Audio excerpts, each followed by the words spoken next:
A blizzard-stranded hiker was left to die on the mountain because everyone said she was just another foolish tourist.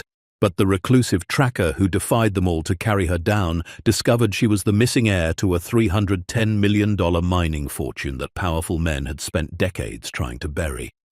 Before we dive into the story, make sure to smash subscribe because tomorrow we have an extra special story for you that will blow your mind. The wind came down from the peaks like a living thing, howling through the pines with a voice that promised violence. Marcus Donovan stood on the porch of his cabin, coffee steaming in his calloused hands, watching the sky turn the color of old bruises.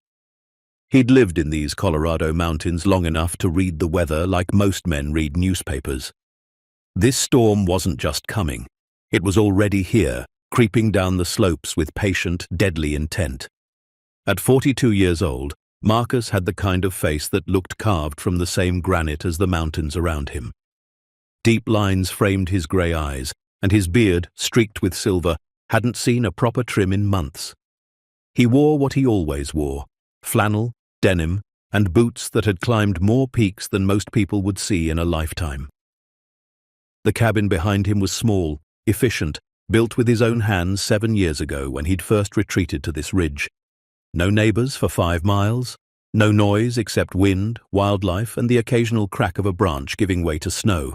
He preferred it that way. The radio on his belt crackled to life, breaking the morning stillness. "Marcus, you copy? This is base." He unclipped it slowly, already knowing what was coming. "Yeah, I copy. We got a situation developing. Hiking group of 8 went up Serpent Ridge yesterday afternoon. Only 7 came back down." Marcus set his coffee on the porch rail, his jaw tightening. Serpent Ridge in late October was dangerous enough in good weather. With a storm rolling in, it was a death trap. "Who's missing?" he asked. "Young woman, mid-20s. Group leader says she wandered off the trail against multiple warnings. They waited as long as they could, but with the weather turning, they had to get the others down." Marcus stared up at the darkening sky. The first snowflakes were already starting to fall, small and dry, the kind that preceded something much worse. "How long has she been up there?" "Best guess, 14 hours, maybe 16. Marcus closed his eyes. In this cold, that was a lifetime. "I'll gear up." "Negative," the voice crackled back. "Sheriff's calling it, says the risk is too high. Storm's supposed to hit full force in less than 2 hours. We wait until it passes, then send a recovery team." "Recovery team," Marcus repeated, the words bitter on his tongue. "Not rescue, recovery. Those are the orders, Marcus. I'm sorry. Nobody wants to send more people up there to die." He stood there for a long moment, snow beginning to gather on his shoulders, melting into his beard. Somewhere up on that ridge, a woman was huddled against the cold, probably hypothermic by now, maybe already unconscious. And they were going to leave her there until it was convenient to collect the body. "Marcus, you still there?" He clipped the radio back to his belt without answering and walked inside. The cabin was warm, heated by a wood stove that crackled softly in the corner. Maps covered one wall, topographic lines tracing every ridge, valley, and peak for 30 miles in every direction. He'd studied them so many times he could navigate this range blind. He moved to the closet and began pulling out gear. Heavy parka, insulated gloves, crampons, ice axe, medical kit. He worked with the practiced efficiency of someone who'd done this 1,000 times, though his hands trembled slightly as he packed. Not from fear, from something else. Something that tasted like memory. 7 years ago, Marcus had been a different man. Dr. Marcus Donovan, senior geologist for Cascade Minerals, living in Denver with his wife Sarah and their 6-year-old daughter Emma. He'd worn suits instead of flannel, attended conferences instead of tracking elk, and believed the future was something you could plan for, control, shape with enough education and effort. Then, one Tuesday evening in March, a drunk driver had run a red light at 60 miles per hour and torn that future apart in an instant of twisted metal and shattered glass. Sarah died at the scene. Emma held on for 3 days in the ICU before her small heart finally gave out. Marcus had been at a work dinner when it happened, celebrating a promotion. He'd gotten the call between the appetizer and the main course. He shook his head sharply, forcing the memories back into their locked compartment.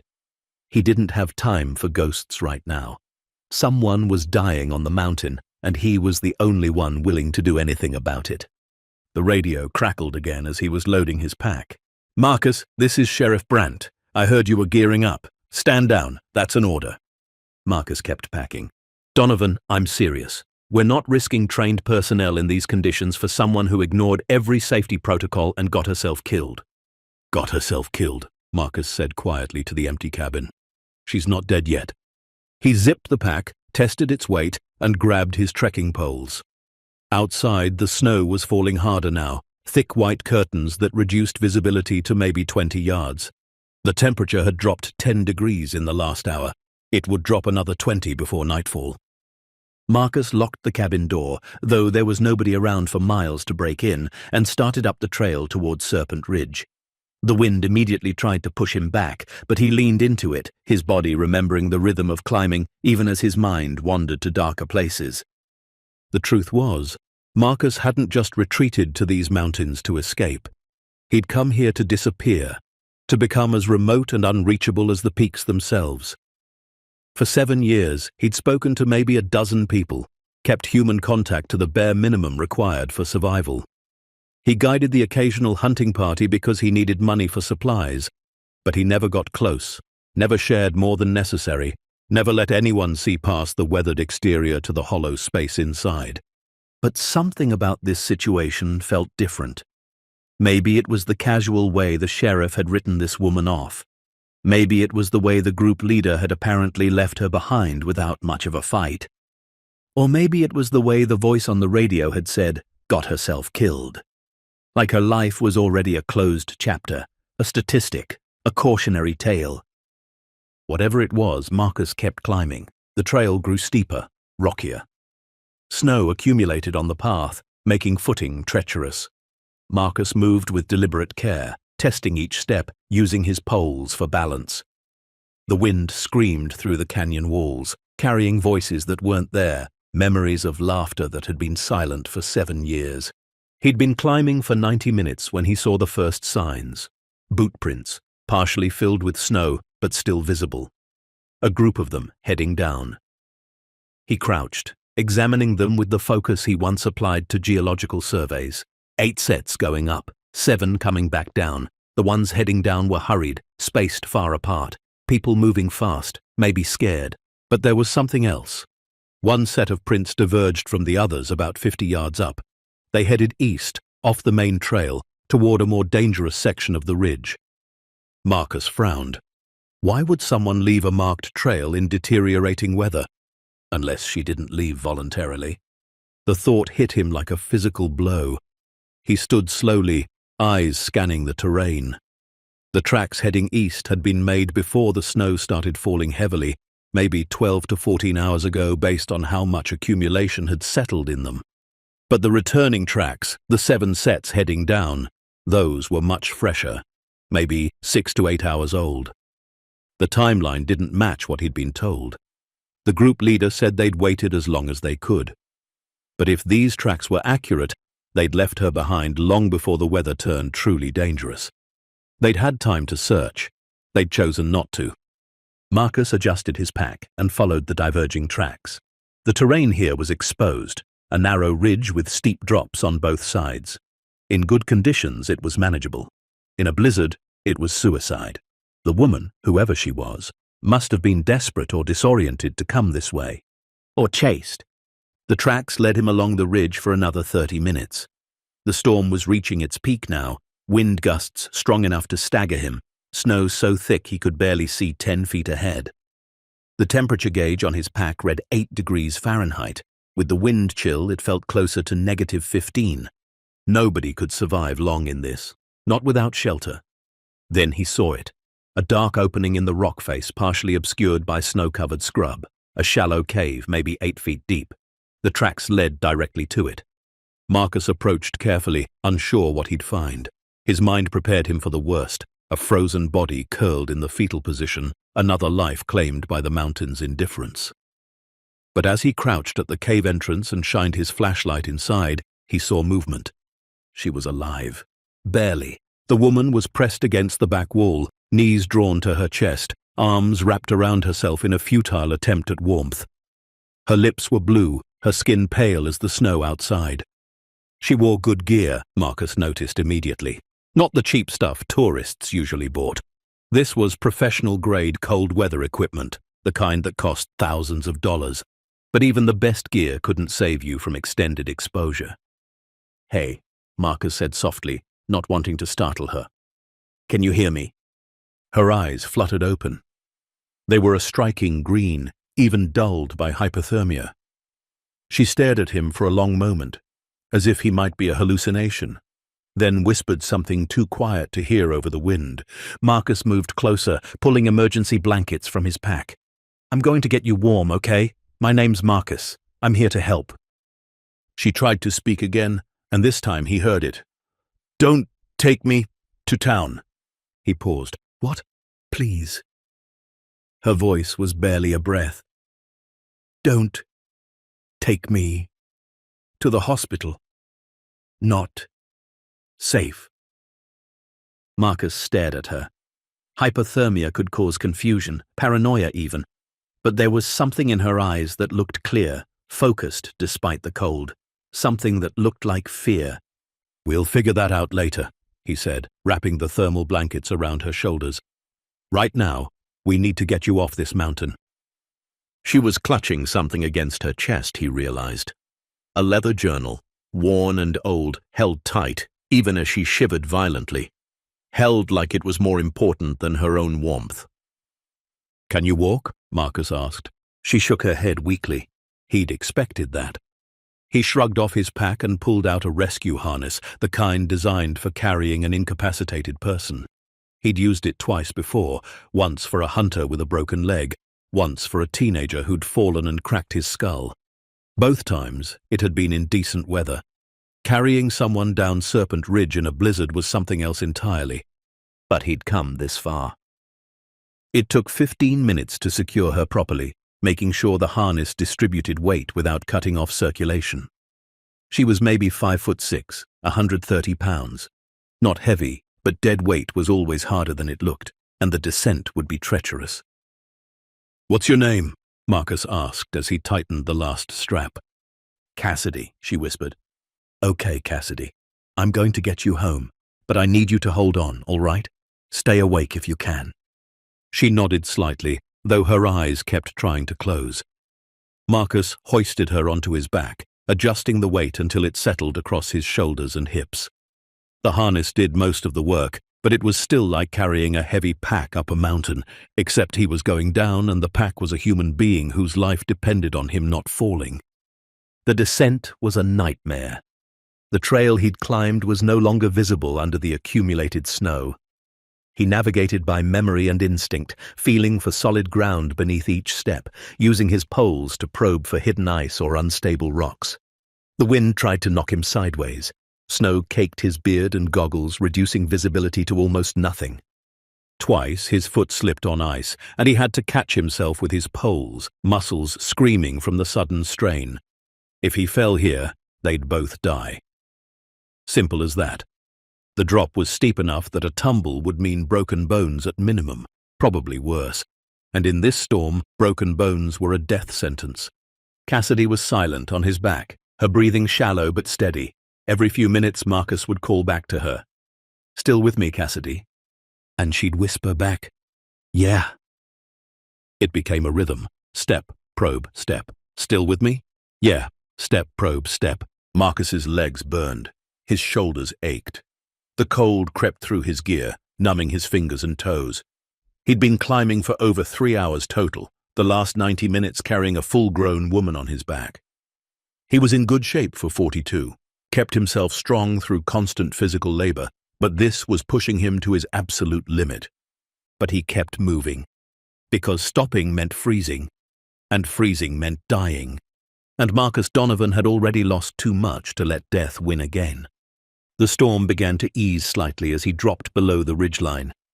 The wind was still fierce, but the snow thinned enough that he could see maybe 30 yards ahead. Landmarks started to become recognizable. That split boulder, the lightning-struck pine, He was maybe a mile from his cabin now. "Almost there," he told Cassidy. "Hang on." She didn't respond this time. "Cassidy, you with me?" Nothing. Marcus felt panic spike in his chest. He stopped, adjusted his grip, and felt for her pulse at her wrist. It was there, faint and slow, but present. She'd lost consciousness. Hypothermia was shutting her down. He started moving faster, taking risks he wouldn't normally take, leaping over obstacles instead of navigating around them, sliding down icy sections instead of carefully descending. Every second counted now. When his cabin finally came into view through the snow, Marcus felt a surge of relief so intense it almost brought tears to his eyes. He stumbled the last 100 yards, his legs barely functioning, and crashed through the door into the blessed warmth inside. The wood stove was still burning, the cabin temperature a solid 70 degrees. Marcus carefully lowered Cassidy to the floor near the stove and began stripping off her wet outer layers. Her core temperature would be dangerously low. He needed to warm her gradually, carefully, or risk cardiac arrest. He'd been through wilderness medical training years ago, part of his geology work in remote locations. The protocols came back to him now. Remove wet clothing, wrap in dry blankets, warm beverages if conscious, skin-to-skin contact if necessary. Marcus worked quickly, professionally, replacing her wet base layers with dry thermal clothing from his own supplies. They were too big for her, but they were warm and dry. He wrapped her in 3 heavy blankets and positioned her close to the stove, but not too close. Then he heated water for tea, checked her vitals again, and finally allowed himself to collapse into a chair. His entire body ached. His hands were shaking, partly from exhaustion, partly from the adrenaline crash. He'd done it. Against orders, against common sense, against a mountain trying its best to kill them both, he'd brought her back alive. For the first time in 7 years, Marcus felt something other than the hollow numbness that had defined his existence. He felt purpose. Cassidy stirred around midnight, her eyes opening slowly, confused. Marcus was dozing in his chair nearby, but he woke immediately at the sound of her movement. "Easy," he said quietly. "You're safe." She looked around the cabin, taking in the wood stove, the maps on the walls, the simple efficiency of the space. Then her eyes found him, and he saw intelligence there, sharp and assessing despite her ordeal. "You brought me down," she said, her voice hoarse but clearer than before. "Yeah." "They said not to." Marcus raised an eyebrow. "You heard that?"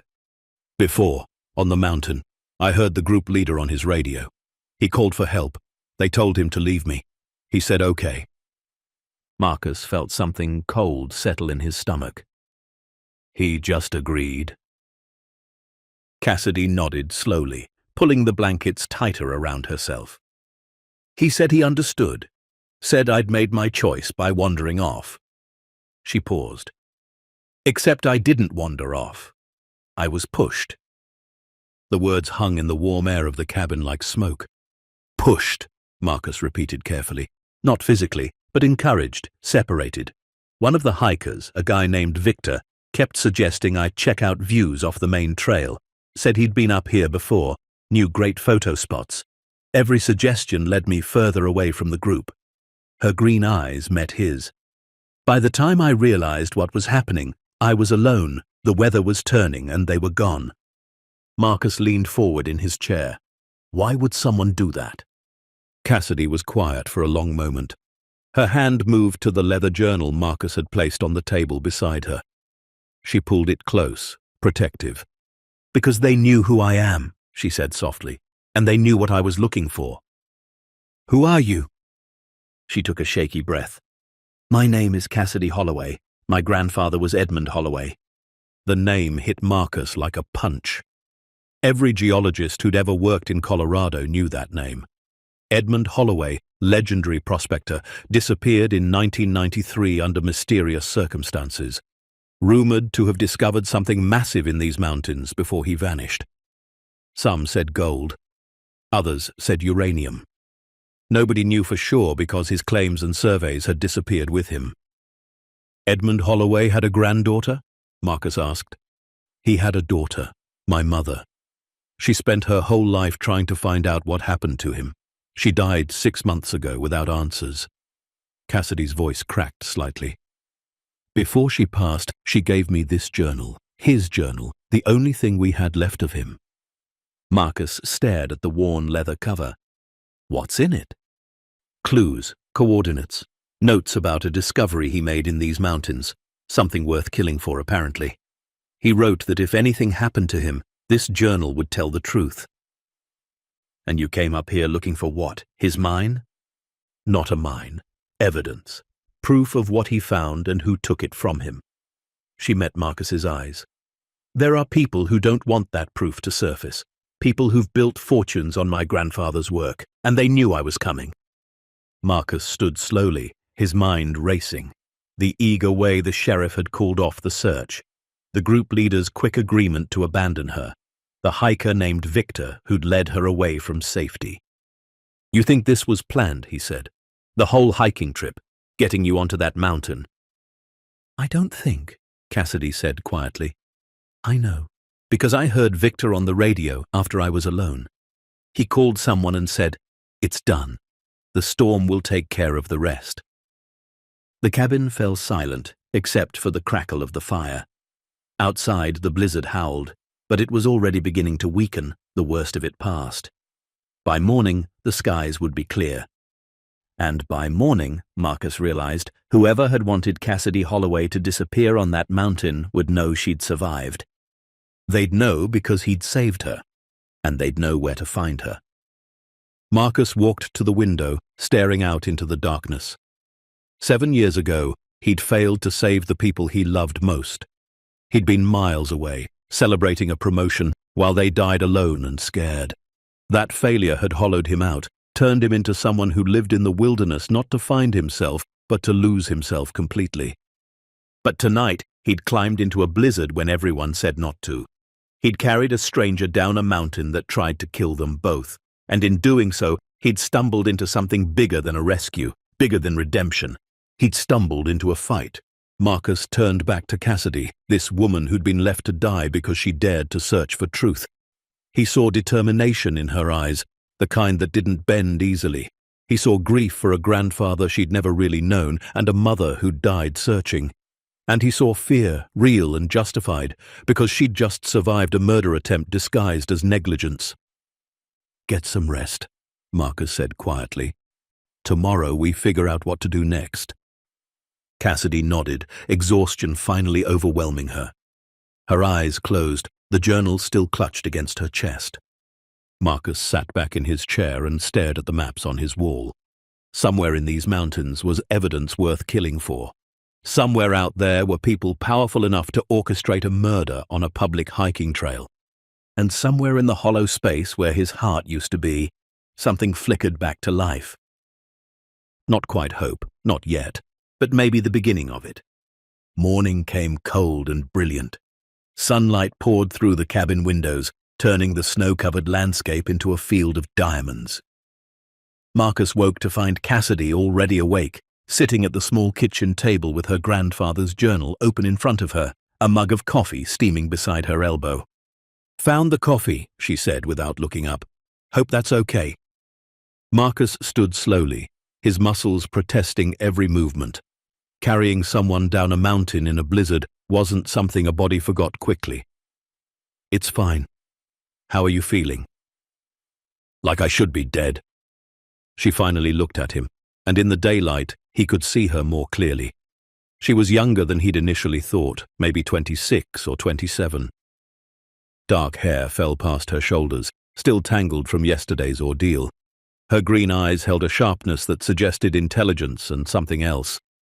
Grief, maybe, or determination so fierce it looked the same. But you're not, Marcus said, moving to pour his own coffee. That counts for something. Cassidy turned a page in the journal, her fingers tracing handwritten notes that had faded with time. My grandfather wrote this over 30 years ago. Some of it I can read. Some of it's in code or shorthand I don't understand, but there are coordinates throughout, dozens of them, all in this mountain range. Marcus sat across from her, cradling the warm mug between his palms. Tell me about him, about Edmund. She was quiet for a moment, organizing thoughts or memories. Marcus couldn't tell which. Then she began. I never met him. He disappeared when my mother was only 12 years old.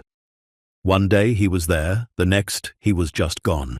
My grandmother told everyone he'd abandoned them, ran off chasing another claim, another dream. But my mother never believed that. She said her father loved her too much to leave without saying goodbye. Cassidy's voice grew softer. My mum spent her whole life searching. She'd drive up into these mountains every few months, hiking trails, talking to old miners, anyone who might have known Edmund. She kept files, articles, maps. It consumed her, and it destroyed her marriage, her health, everything. But she never found anything, Marcus said, not until the end. 3 weeks before she died, she was going through my grandmother's things. Grandmother had passed 2 years earlier. Hidden in a locked box in the attic, Mum found this journal and a letter. Cassidy pulled a folded piece of paper from between the journal's pages and slid it across the table. Marcus opened it carefully. The paper was yellowed, fragile, the handwriting shaky but legible. Sarah, if you're reading this, then I'm already gone. I'm sorry I couldn't tell you the truth while I was alive. Your father didn't abandon us. He discovered something in these mountains, something worth more than we could have imagined. But there were men who wanted it for themselves, men with power and no conscience. He tried to fight them legally, tried to do the right thing. They made him disappear. I was too afraid to tell anyone. Too afraid they'd come for you next. I've kept his journal hidden all these years, hoping someday it might be safe to reveal the truth. Please forgive me. Please finish what he started. Love always, Mom. Marcus read it twice, then looked up at Cassidy. Your grandmother knew. She knew he was murdered. She knew who did it. And she stayed silent for over 30 years. Cassidy's jaw tightened. I don't blame her. She was protecting my mother. But now they're both gone, and I'm the only one left who can speak for Edmund. What exactly did he discover? Cassidy flipped through several pages of the journal, stopping at one filled with geological sketches and mineral compositions. I'm not a geologist, so a lot of this is Greek to me, but from what I can gather, he found deposits of rare minerals, things like neodymium, dysprosium, europium. He has notes about industrial applications, future technologies, massive value. Marcus felt his pulse quicken. He leaned forward, studying the sketches. The handwriting was technical, precise. Edmund Holloway had known exactly what he was looking at. Rare earth elements. You know what those are? I used to be a geologist, Marcus said quietly. Worked for Cascade Minerals for 15 years before I came up here. Rare earth elements are critical for modern technology. Everything from smartphones to electric vehicles to military applications. China controls most of the world's supply, which makes deposits in the United States incredibly valuable. Cassidy's eyes widened. How valuable? Marcus studied the compositions Edmund had documented. If these readings were accurate, if the deposit was as extensive as the notes suggested, then the value would be staggering. Depending on the size of the deposit, hundreds of millions, maybe more. 310 million, Cassidy said softly. That's the number my mother found in his later notes. She had a geologist friend look at the data. That was his conservative estimate based on just the preliminary surveys Edmund completed. Marcus sat back in his chair, the magnitude of it settling over him like fresh snow. $310 million. That kind of money changed everything. That kind of money made people disappear. Who else knows about this? He asked. That's the problem. I don't know exactly. My mother tried to trace the land claims after Edmund disappeared. The mineral rights for the areas he'd been surveying were all sold off in 1994, less than a year after he vanished. Sold to a company called Bridger Development Corporation. The name meant nothing to Marcus, but he could see the pattern forming. Let me guess. The sale was legal, all the paperwork in order. Perfect paperwork. Except Edmund's original claims were filed first. They should have had priority, but somehow they were declared invalid. lost in bureaucratic red tape, and Bridger Development stepped in to snap up the rights for practically nothing. Who owns Bridger Development? That's where it gets murky. It's a private company, no public records. But my mother found connections to several prominent families in Colorado. Old money. The kind of people who've had their fingers in mining and development for generations. Marcus stood and walked to his wall of maps. He'd marked hundreds of locations over the years. Old mining sites, geological formations, hiking trails. His eyes scanned the topographic lines, looking for something that matched the coordinates in Edmund's journal. "Show me the main coordinates," he said, "the ones that appear most often." Cassidy brought the journal over, pointing to a sequence of numbers that appeared on at least a dozen pages. Marcus pulled out a pencil and began marking the location on his map. His hand stopped halfway through. He knew this place. "What is it?" Cassidy asked, seeing his expression change. Marcus's mind was racing backward through time to a project he'd worked on 12 years ago. Cascade Minerals had sent him to survey a potential mining site in the northern range. He'd spent 3 weeks up there taking core samples, analyzing geological formations, running tests. And he'd found something unusual. Mineral deposits that didn't fit normal patterns. Concentrations of elements that suggested something significant beneath the surface. He'd written a full report recommending further investigation. 2 weeks later, the project was cancelled. No explanation given. His supervisor had just said the company was going in a different direction and Marcus should move on to other assignments. He'd never thought about it again. Until now. "I've been there," Marcus said quietly. "The coordinates in your grandfather's journal. I surveyed that exact area in 2012. Cassidy grabbed his arm. "What did you find?" "Anomalous readings, rare earth concentrations that shouldn't have been there based on the surrounding geology. I recommended deep core drilling to determine the extent of the deposit." He met her eyes. "The company shut down the project immediately." "Why?" "I never knew, but now I'm starting to understand." Marcus traced the coordinates on the map. If Edmund discovered a major rare earth deposit in '93 and filed claims on it, those claims would have been valid. But if he disappeared and the claims were invalidated, someone else could sweep in and secure the rights. "Bridger Development," Cassidy said. "Right. But they couldn't actually mine it, not without revealing what they'd done. Too many questions would be asked. So they sat on it, waiting. Then in 2012, a different company, my company, starts surveying the same area. They can't let us find what Edmund found. So they shut down your project." Marcus nodded slowly. "Which means someone at Cascade Minerals was connected to Bridger Development, someone with enough power to kill a legitimate geological survey." The cabin fell silent as they both processed the implications. This wasn't just about a missing prospector and a hidden fortune. This was a conspiracy that had lasted 3 decades, reaching into multiple companies, probably into government offices that handled mineral rights claims. People had invested serious time and money into keeping Edmund Holloway's discovery buried. And now Cassidy had come asking questions. "The hiking trip," Marcus said. "How did you end up on it?" Cassidy returned to the table, sinking into her chair. "I'd been researching for 3 months since my mother died. I posted on some online forums about mining history in Colorado, asking if anyone knew about Edmund Holloway or had information about mineral surveys from the early 90s. 2 weeks ago, a guy contacted me, said his name was Victor, that he was an amateur mining historian, and he'd found some references to my grandfather in old county records. Let me guess, he suggested you come up here. He said there was a historical hiking group that explored old mining sites in the area. Offered to set me up with them, said they were doing a trip to Serpent Ridge, which was near some of the coordinates in the journal. It seemed perfect, too perfect. It was a setup from the beginning, Marcus said. Get you up on that mountain, make sure you had an accident, let the storm cover it up. Just another inexperienced hiker who didn't respect the wilderness. Cassidy's hands were shaking. She pressed them flat against the table to steady them.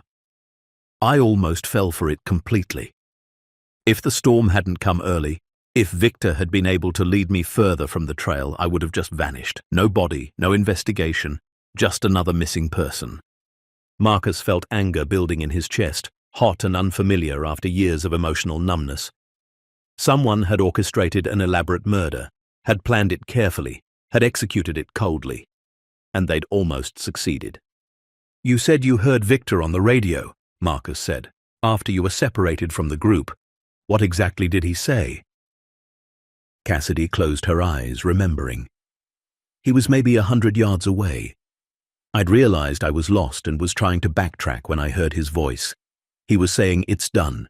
The storm will take care of the rest. By tomorrow, she'll be just another statistic."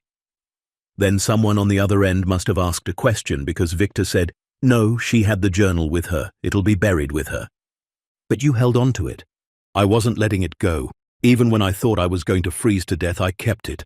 It's the only proof I have, the only piece of my grandfather I have left." Marcus walked to the window, staring out at the pristine snow. The storm had passed completely now, leaving behind a landscape so beautiful it hurt to look at. Somewhere out there was an abandoned mine site worth $310 million. Somewhere out there were people willing to kill to keep it hidden. And here in his cabin was a woman who'd survived their first attempt on her life. "They're going to come looking for you," Marcus said. "As soon as they realize the storm didn't kill you, they'll come." "I know. And when they find out you're here with me, they'll come for both of us." Cassidy stood, walking over to stand beside him at the window. "You don't have to be involved in this. You saved my life. You've already done more than anyone else would have. I can leave, try to make it to the authorities on my own." Marcus thought about that. About going back to his quiet isolation, his careful numbness, his existence that wasn't quite living but wasn't quite death either. 7 years he'd spent in these mountains hiding from the pain of loss, from the guilt of surviving when his family hadn't, from a world that had stopped making sense the night a drunk driver ran a red light. He thought about Sarah, who'd loved hiking these mountains, who'd dragged him camping even when he'd wanted to stay in the city. He thought about Emma, who'd been fearless in ways that terrified him, who climbed trees too high and asked questions too hard and dreamed too big for 6 years old. They'd been taken from him by someone's careless choice, someone who'd gotten behind the wheel drunk and destroyed 3 lives in an instant. Cassidy was here because of someone's calculated choice, someone who'd planned her death as casually as planning a business meeting. Marcus had spent 7 years running from purpose. Maybe it was time to run toward it instead. "I'm a geologist," he said quietly. "Or I was. I know these mountains better than anyone. I know how to read surveys and core samples. I know the legal framework for mineral claims." He turned to face her. "And I know that what they did to your grandfather, what they tried to do to you, it can't go unanswered." Cassidy's eyes glistened with unshed tears. "You're sure?" "No," Marcus admitted. "But I'm doing it anyway." They spent the next hour going through Edmund's journal page by page. Marcus's geological training allowed him to decipher notes that had been meaningless to Cassidy. Test results, mineral compositions, depth estimates, projected yields. Edmund Holloway had been meticulous in his documentation. Every claim was backed by data, every assertion supported by evidence, and woven through it all was a story of a man who'd discovered something extraordinary and knew he was in danger because of it. One entry, dated October 5th, 1993, stood out. "The fortune isn't in the ground, it's what the ground revealed. When the truth surfaces, the mountain will pay its debt. They think they can bury this with lawyers and threats. They don't understand that the earth keeps its own records. Stone doesn't forget, and neither will I." It was dated 2 weeks before Edmund disappeared. Marcus read it 3 times, his geologist's mind catching on the phrasing. "The fortune isn't in the ground, it's what the ground revealed." "What does that mean?" Cassidy asked. "I'm not sure yet, but it sounds like he's saying the value isn't just the minerals themselves, but something the minerals proved or showed him." Marcus flipped through more pages, looking for context. He mentions geological surveys here, core samples, standard prospecting work. But there are references to something else. Maps, documentation, claims filed with the county. He was building a legal case, Cassidy said, understanding dawning. Not just finding the minerals, but establishing his legal right to them. Exactly. And that documentation, those surveys and claims, they'd be filed with government offices, county records, state geological surveys. They'd be part of the public record. Unless someone removed them. Marcus nodded. Your mother said Edmund's claims were declared invalid, but claims don't just disappear. There'd be a paper trail. Somewhere there's proof that Edmund Holloway filed first, that the mineral rights legally belonged to him. And if we could find that proof, we could invalidate everything Bridger Development has done since. Every sale, every transfer, every claim they've made would be fraudulent. Cassidy leaned back, the enormity of it washing over her. That's what my grandfather meant. The fortune isn't in the ground. It's in the legal documentation, proving he found it first. They were still discussing the implications when Marcus heard it. The distant rumble of engines. Multiple vehicles moving up the access road toward his cabin. He moved to the window immediately. Through the trees, maybe half a mile down, he could see them. 3 trucks, black, expensive, moving in formation like they owned the mountain. We've got company, Marcus said quietly. Cassidy joined him at the window, her face going pale. That's Victor's truck, the lead one. Marcus's mind raced through options. The cabin was defensible but isolated. If this turned violent, help was miles away. His radio could reach the ranger station, but by the time anyone arrived, it would be over. He had a hunting rifle, a sidearm, both locked in the bedroom closet. But guns escalated situations, and he didn't know yet what these men wanted. Maybe they'd just talk. Maybe there was still a chance to resolve this without bloodshed. The trucks pulled up in front of the cabin, engines rumbling for a moment before cutting off. The silence that followed felt heavy, dangerous. Marcus counted 6 men total emerging from the vehicles. They wore expensive outdoor gear, the kind that cost more than most people's monthly rent. These weren't local hired muscle. These were people with resources. The man from the lead truck stepped forward. He was maybe 55, silver hair, angular face, the kind of weathered handsomeness that came from good genes and better doctors. He moved with confidence, like someone accustomed to being obeyed. Marcus opened the cabin door and stepped onto the porch. Cassidy stayed inside, watching through the window. "Help you gentlemen with something?" Marcus asked, his voice level. The silver-haired man smiled, but it didn't reach his eyes. "Marcus Donovan. It's been a long time." Marcus studied the face, searching his memory. Something familiar in the eyes, the set of the jaw. Then it clicked. Victor Pierce. "You remember, I'm flattered." Marcus did remember. Victor Pierce had been on his survey team 12 years ago, a junior geologist fresh out of graduate school, eager and competent.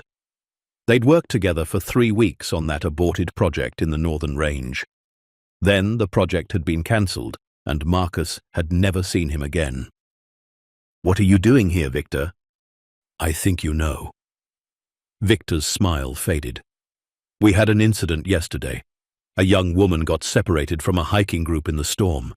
We were told she didn't make it. But then we heard something interesting. Heard that someone ignored official orders and went up the mountain anyway. Heard that someone brought her down. Is there a question in there?" Victor's jaw tightened. "Where is she, Marcus?" "Safe, which is more than I can say for how you left her." "You don't understand the situation. I understand she was left to die on that mountain. I understand you led her away from the group deliberately. I understand she heard you on the radio saying the storm would take care of things." For the first time, Victor's composure cracked slightly. His eyes darted to the cabin windows, calculating. "She told you that?" "Among other things." Victor was quiet for a long moment. Then he sighed, like a man making a difficult decision. "Marcus, we worked together once. I respected you then. I respect you now. So I'm going to be straight with you. That woman is dangerous. Not to you personally, but to a lot of people who've built their lives around certain business arrangements. Business arrangements? Marcus repeated. Is that what you call stealing a man's mineral claims and making him disappear? I don't know what she told you, but Edmund Holloway was a con man and a drunk who filed fraudulent claims on land that didn't belong to him. When his scams fell apart, he ran away and left his family with nothing. What Bridger Development did was clean up his mess and put those resources to productive use. That's a good story. You practice that? Victor's expression hardened. I'm trying to help you here. You've gotten caught up in something that's none of your business. Walk away now, and nobody gets hurt. You go back to your quiet mountain life. We forget this happened. And Cassidy? She comes with us. We'll make sure she's taken care of. Marcus laughed, a short, bitter sound. Taken care of, like her grandfather was taken care of. Marcus, be smart about this. I am being smart. I'm thinking about a geologist who found a $310 million rare earth deposit 30 years ago and mysteriously disappeared. I'm thinking about a survey project I worked on that got shut down the moment I found similar readings. I'm thinking about a pattern of people finding valuable things and being silenced before they could talk about it. What happens next will turn this quiet mountain into a battlefield, reveal a conspiracy decades in the making, and prove that some truths are worth fighting for, no matter the cost. Stay tuned to see what happens next. If you're enjoying the story, please like, share, and subscribe for more. Victor's face went cold. You're making a serious mistake. Maybe, but it's my mistake to make. Marcus crossed his arms. Get off my property. We can't do that. Then I guess we have a problem. One of the men behind Victor moved his hand toward his jacket. Marcus saw it, saw the shape of a weapon beneath the fabric. He'd been around hunters and law enforcement long enough to recognize the gesture. I wouldn't, Marcus said quietly. I've got a rifle trained on you from inside the cabin. My finger's on the trigger. You pull that gun, and we all find out how fast I can shoot. It was a bluff. The rifle was still locked in the closet, but Victor didn't know that. His eyes flicked to the cabin window where Cassidy stood, hands carefully positioned like she might be holding something. The angle made it impossible to tell. Victor raised a hand, stopping his man from drawing. This isn't over. I didn't think it was. You're protecting someone who's going to get you killed, Marcus. And for what? A woman you don't even know. A conspiracy theory from a dead prospector's journal. For the truth, Marcus said. Something you clearly don't value much anymore. Victor stared at him for a long moment, and Marcus saw something shift behind his eyes. A calculation being made, a line being crossed. I tried to do this the easy way. I tried to give you an out. Remember that. I'll keep it in mind. Victor turned and walked back to his truck. The other men followed, climbing into their vehicles. Engines roared to life, and the small convoy turned around, heading back down the access road. Marcus stayed on the porch until they disappeared into the trees, until the sound of engines faded completely.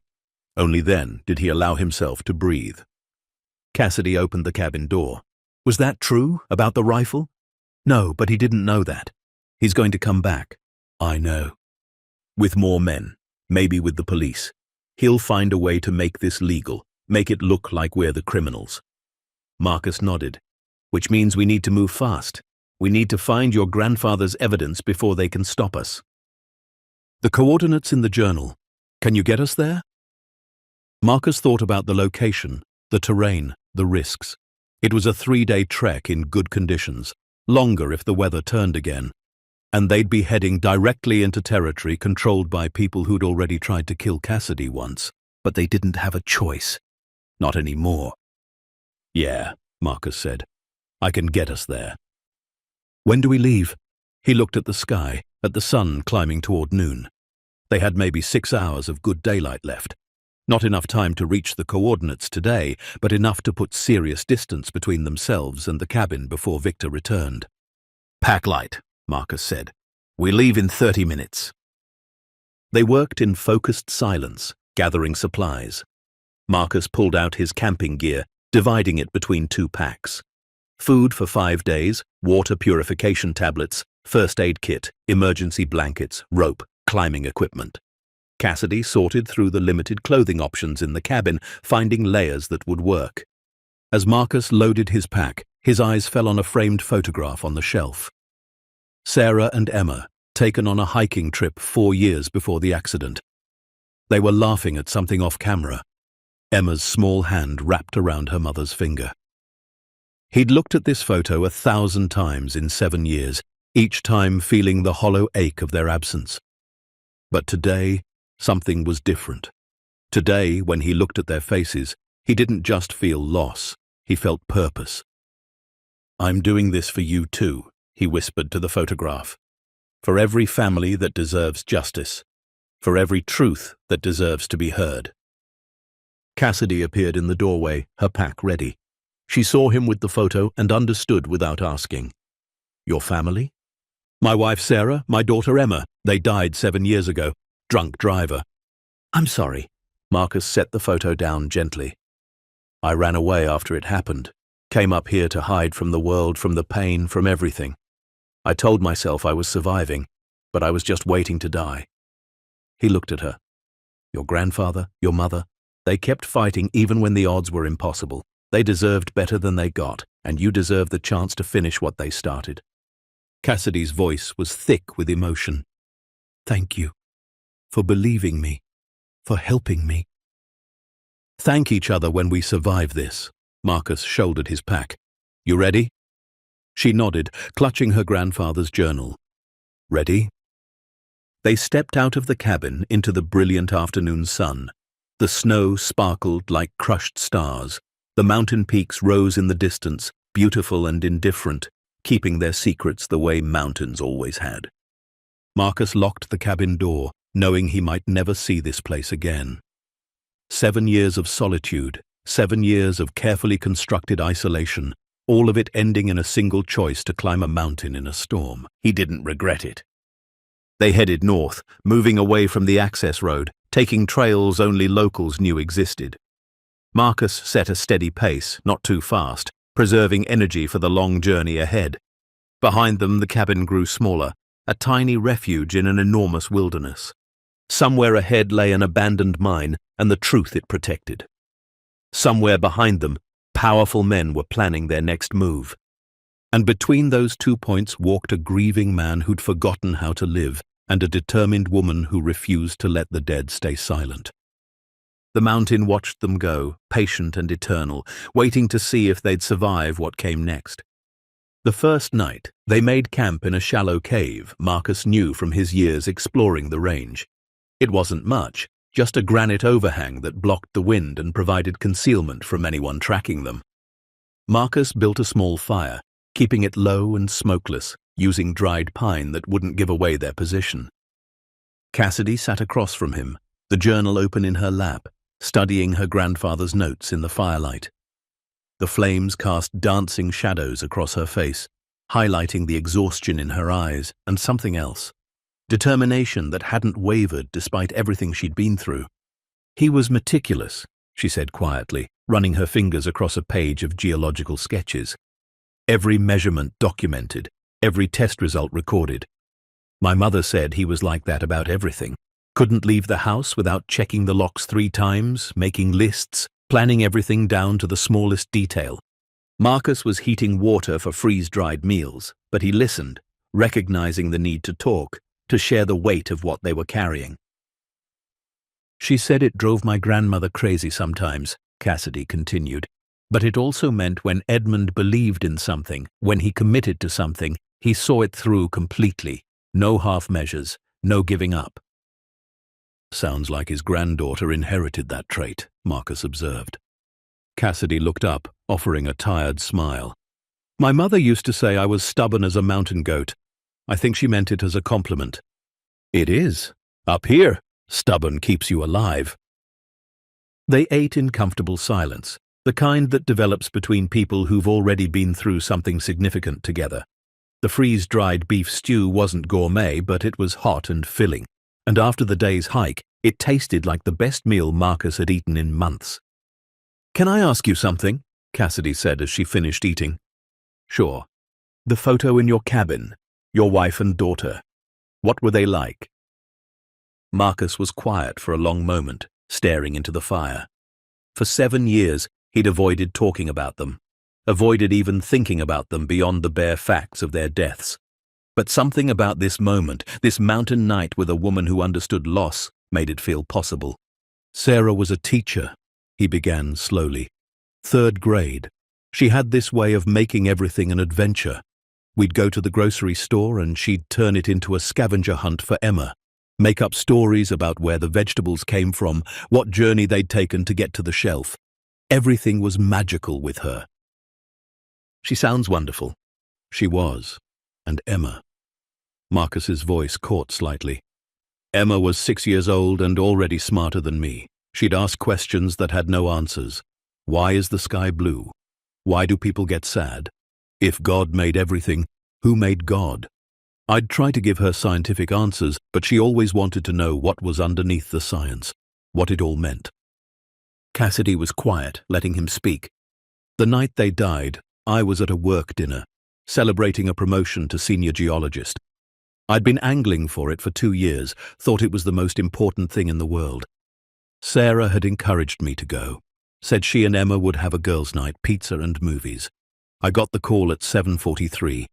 A drunk driver ran a red light at the intersection near our house, hit them broadside going 62 miles per hour.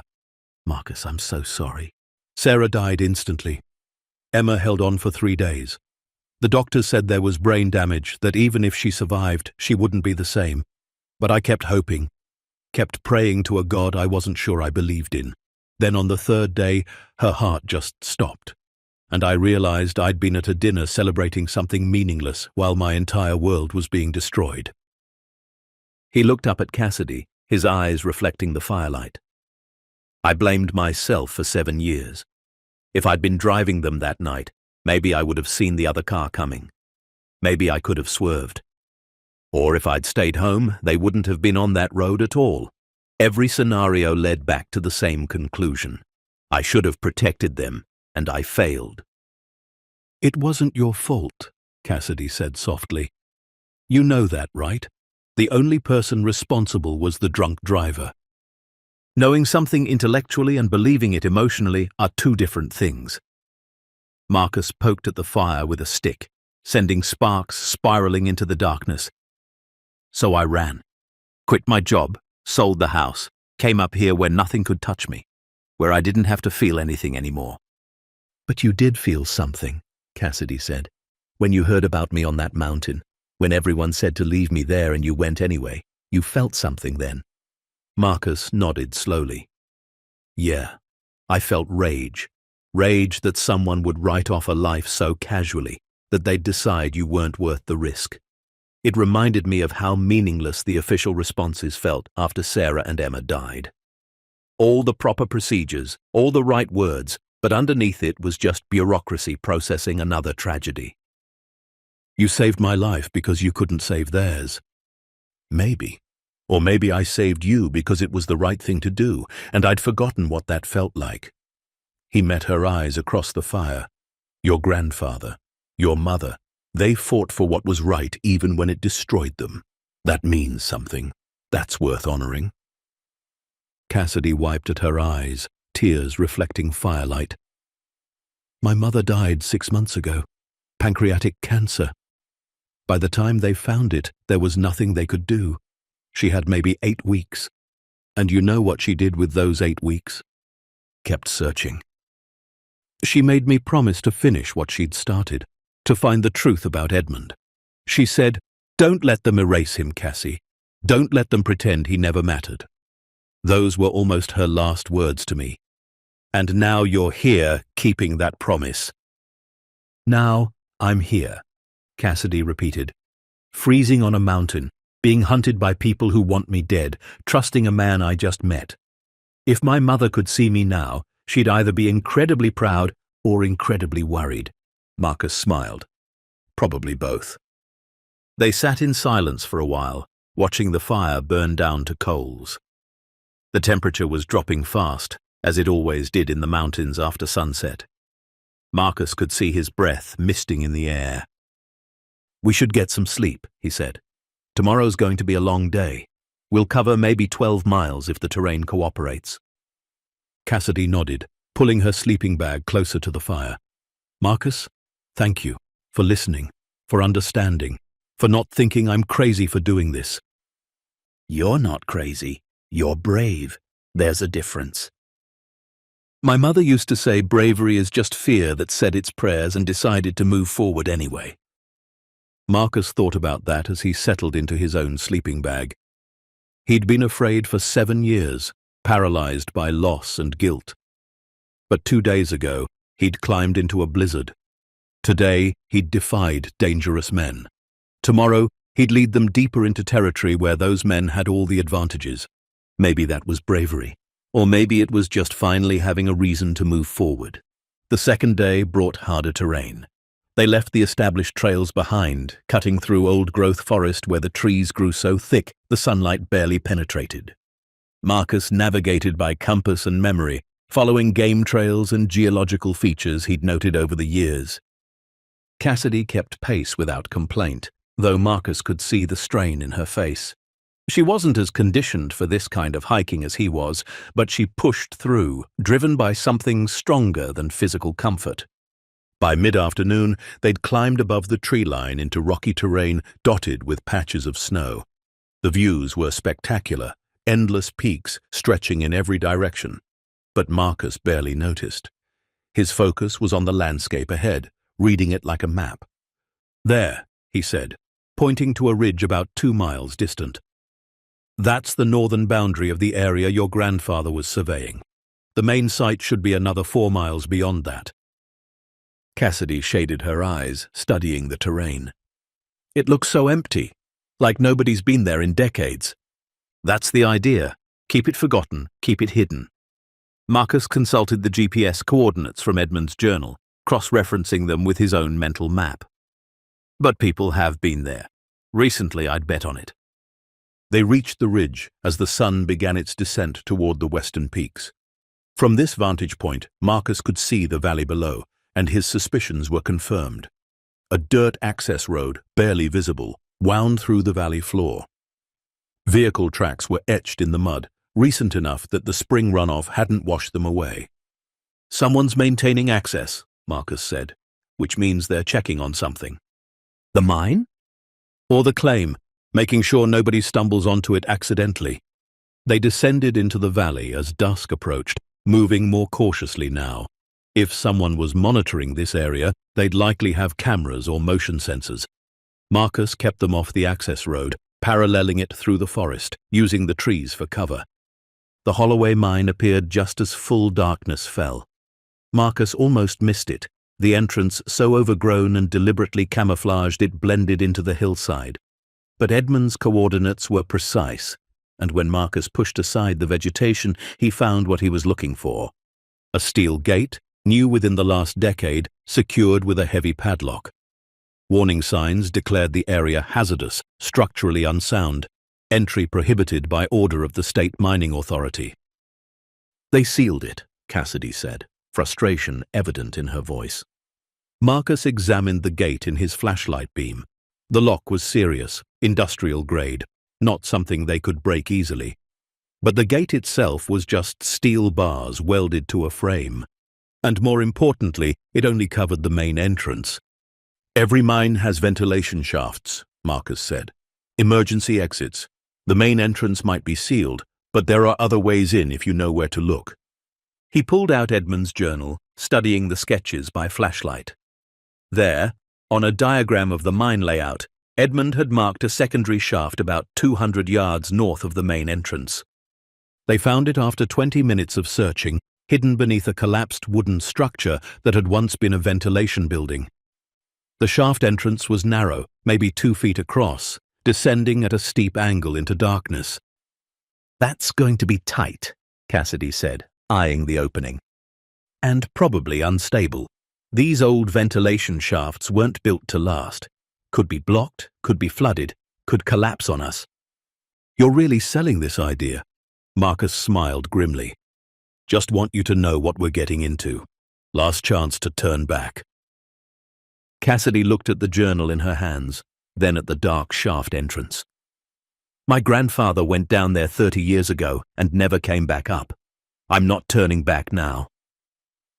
Marcus checked his gear one final time. Headlamp, backup flashlight, rope, climbing harness. He had maybe 200 feet of rope, enough to rappel down the shaft if it was vertical, hopefully enough to get back out. I'll go first, he said. Test the stability. If it's safe, I'll signal for you to follow. He lowered himself into the shaft, feet first, using his elbows and knees to control his descent. The walls were rough rock, jagged in places, smooth in others where water had worn them down over decades. The angle was steep but manageable, a controlled slide more than a climb. 30 feet down, the shaft leveled out, opening into a wider tunnel. Marcus dropped the last few feet, landing in ankle-deep water that smelled of minerals and time. He swept his headlamp around, revealing rough-hewn walls supported by ancient timbers, some rotted through, others somehow still holding. "It's clear," he called up. "Come down slowly." Cassidy descended with more difficulty, not having his experience with this kind of movement, but she made it without injury. She stood beside him in the water, staring into the darkness that stretched ahead. "Welcome to the Holloway Mine," Marcus said. They moved deeper into the mountain, following the tunnel as it branched and twisted. Marcus's geological training helped him read the rock, understanding which passages were stable and which might collapse. Several times they had to backtrack, finding routes blocked by cave-ins or flooded sections. But Edmund's journal was their guide. His meticulous notes detailed the mine's layout, marking safe passages and dangerous areas. It was like having the man himself leading them through the darkness, his knowledge reaching across 3 decades. An hour into the mine, they found evidence that others had been here recently. Fresh boot prints in the mud, battery-powered LED work lights mounted to the ceiling, their power sources depleted, but the fixtures still in place. Someone had surveyed this mine within the last few years. "Victor and his people," Cassidy whispered. "They've been down here." Looking for what Edmund found, making sure it stays hidden. The tunnel opened into a larger chamber, maybe 40 feet across. Marcus's headlamp swept across the space, revealing a cavern of stunning geology. The walls glittered with mineral deposits, veins of rare metals running through the stone like frozen lightning. "This is it," Marcus breathed. "This is what Edmund discovered." He approached the wall, running his hands over the exposed minerals. Even without laboratory analysis, he could identify several rare earth elements. Neodymium, visible as a pale metallic sheen, dysprosium in darker veins, europium in crystalline formations that caught the light. "How much is here?" Cassidy asked. Marcus pulled out his phone, using the camera to document what he was seeing. "A deposit this size, with these concentrations? Conservative estimate, based on what I can see, 300 million. Maybe more, depending on how deep it goes." 310 million, Cassidy said softly, echoing the number from her grandfather's notes. He was right. But Marcus was focused on something else now. In the far corner of the chamber, partially hidden behind a rock formation, he saw something that didn't belong. A steel door, modern, out of place in the ancient mine. He approached it carefully, Cassidy close behind. The door was secured with another heavy lock, but this one showed signs of recent use. Oil on the hinges, fresh scratches on the metal where the lock had been opened and closed multiple times. "They're protecting something," Marcus said. "Something behind this door." He examined the lock, considering options. He didn't have tools for lockpicking, and breaking it would take time they might not have. But the door itself was mounted to a wooden frame, and wood, especially old wood in a damp mine, could be compromised. Marcus pulled out his multi-tool, using the saw blade to cut into the wood around the lock mechanism. The frame was softer than he expected, rotted through in places. After 15 minutes of careful work, the lock assembly pulled free, the door swinging open. Inside was a smaller chamber, dry and carefully sealed. And within that chamber, Edmund Holloway had left his legacy. Filing cabinets lined one wall, their contents protected in waterproof containers. A desk sat in the center, papers still arranged on its surface as if someone had just stepped away. And on the walls, protected behind plastic sheeting, were maps, geological surveys, and photographs documenting everything Edmund had discovered. Cassidy moved to the desk with trembling hands. She opened the first container, pulling out documents that had been preserved for 3 decades. Original assay reports showing the mineral concentrations Edmund had found, geological surveys with his signature at the bottom, and most importantly, claim documents, filed with Garfield County on September 17, 1993, establishing Edmund Holloway's legal right to the mineral deposits. "It's all here," she whispered. "Everything he found. Everything they tried to erase." Marcus was photographing each document, making sure they had digital backups of everything. But he was also reading, understanding the story these papers told. Edmund had discovered the rare earth deposit in August of '93. He'd spent 6 weeks doing careful surveys, documenting everything according to proper protocols. He'd filed his claims legally, paid the required fees, followed every regulation. By early October, he'd had irrefutable proof that this was one of the richest rare earth deposits in North America. And then people had started paying attention. Letters in the files showed attempts to buy Edmund out, first for reasonable sums, then for increasingly large amounts. But Edmund had refused. He'd planned to develop the mine himself, to bring jobs to the region, to do it responsibly. The letters grew threatening. Legal challenges appeared, questioning his claim validity. Officials who should have been neutral suddenly found procedural errors in his filings. Pressure mounted from every direction. The final document in the sequence was dated November 3, 1993, a letter from Edmund to his wife Sarah, never sent. "My dearest Sarah, if you're reading this, then something has happened to me. The men pressuring me to sell, they've made it clear they won't stop. I've hidden all the evidence here in the mine where they can't destroy it. The claim is valid. The surveys are real. Someday when it's safe, someone will find this and finish what I started. I love you and our daughter more than these mountains, more than any fortune. I'm sorry I couldn't protect you from what comes next. Tell our girl her daddy loved her. Tell her the mountain remembers everything, even when people forget. Tell her the truth always surfaces eventually. All my love, Edmund." Cassidy was crying, holding the letter like it was made of glass. Marcus stood beside her, his own eyes burning. "He knew," Cassidy said through tears.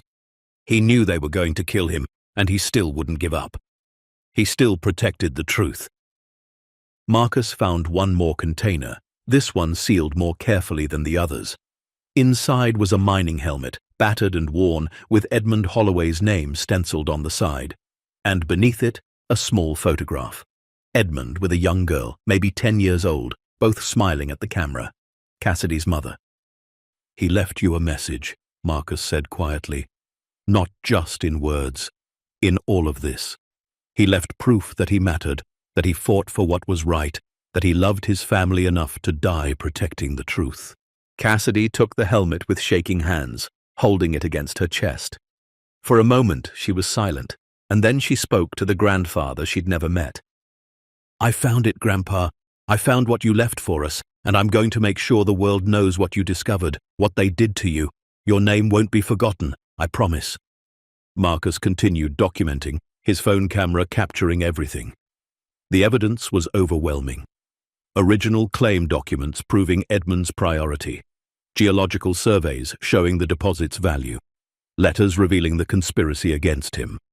And financial records in one of the cabinets showing how Bridger Development had acquired the mineral rights through fraudulent means after Edmund disappeared. More than that, Marcus found names.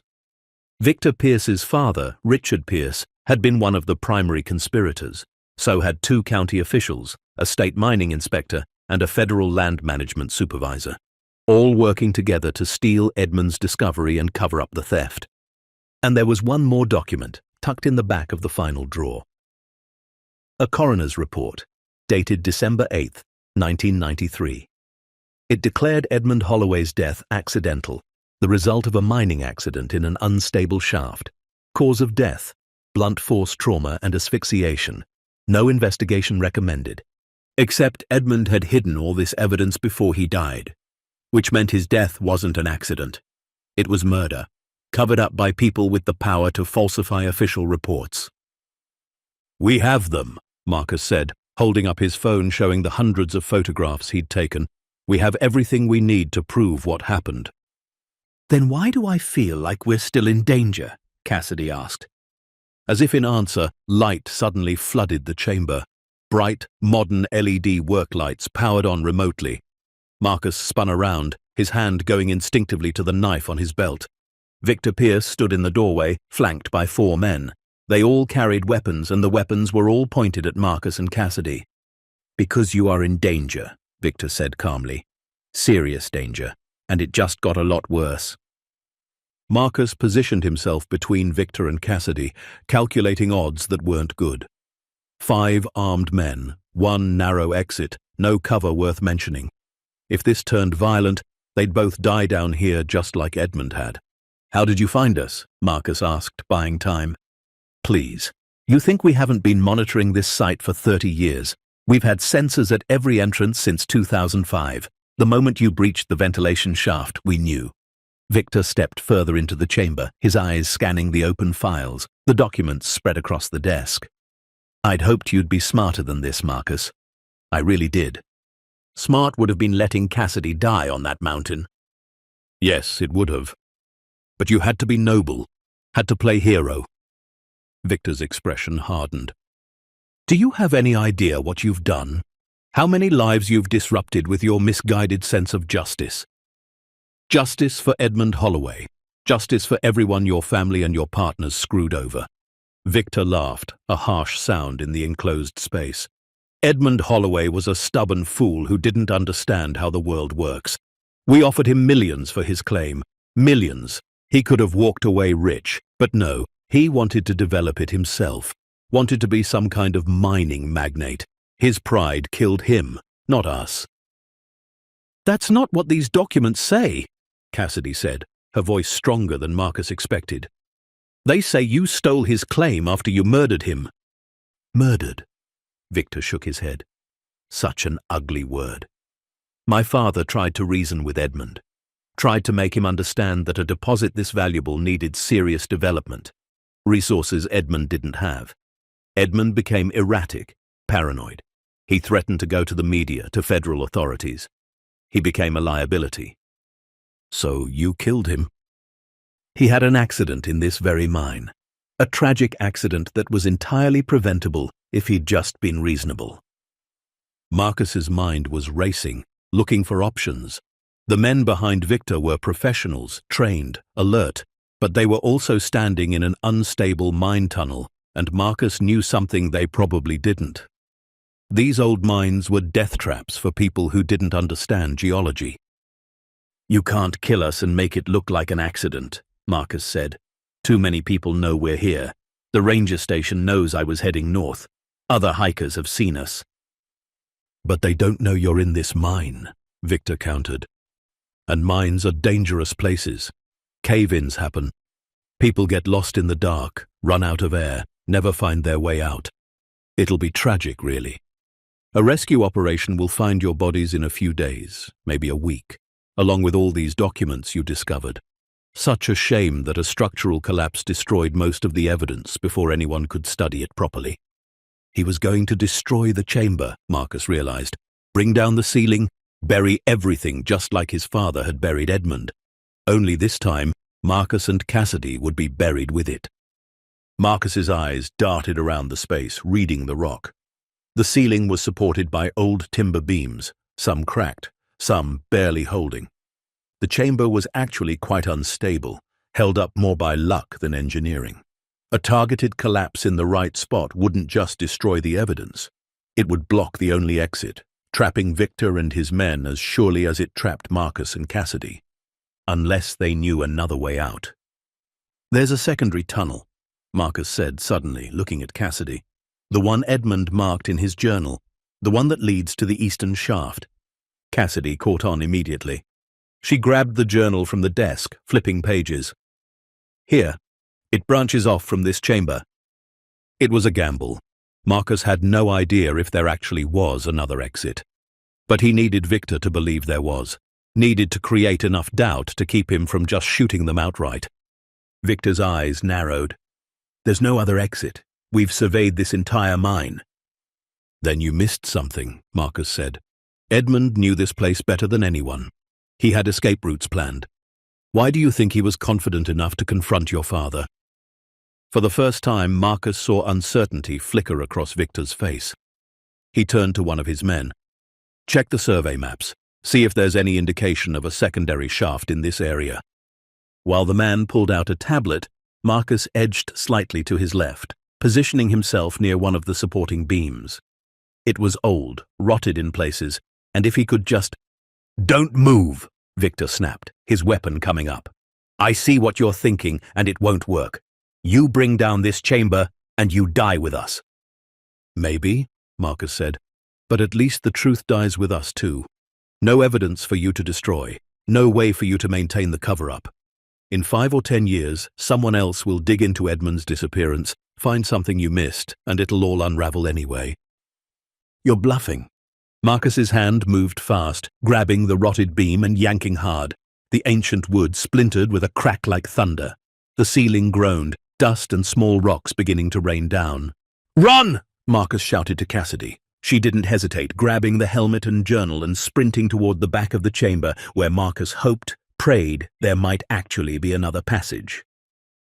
Victor's men scattered, professional training warring with survival instinct. The ceiling collapse accelerated. One of the main support beams gave way completely, and a section of rock crashed down exactly where Victor had been standing. He dove sideways, barely escaping being crushed. Marcus ran after Cassidy, his headlamp bouncing wildly as the entire chamber shook. Behind them, men were shouting, weapons firing blindly through the dust and chaos. A bullet sparked off rock near Marcus's head. Cassidy had found something, a narrow opening in the back wall, barely visible behind the rock formation. She squeezed through, and Marcus followed, scraping his shoulders on rough stone. Behind them, the chamber collapsed completely, tons of rock thundering down, cutting off pursuit and plunging everything into darkness and choking dust. They ran through the narrow passage, no idea where it led, only knowing they had to keep moving. The tunnel twisted and turned, sometimes so narrow they had to turn sideways, sometimes opening into small caverns.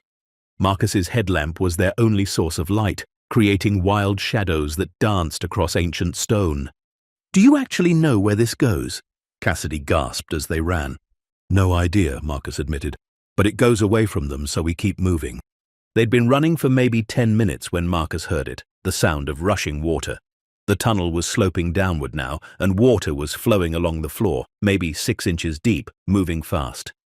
"Underground stream," Marcus said. "It has to drain somewhere."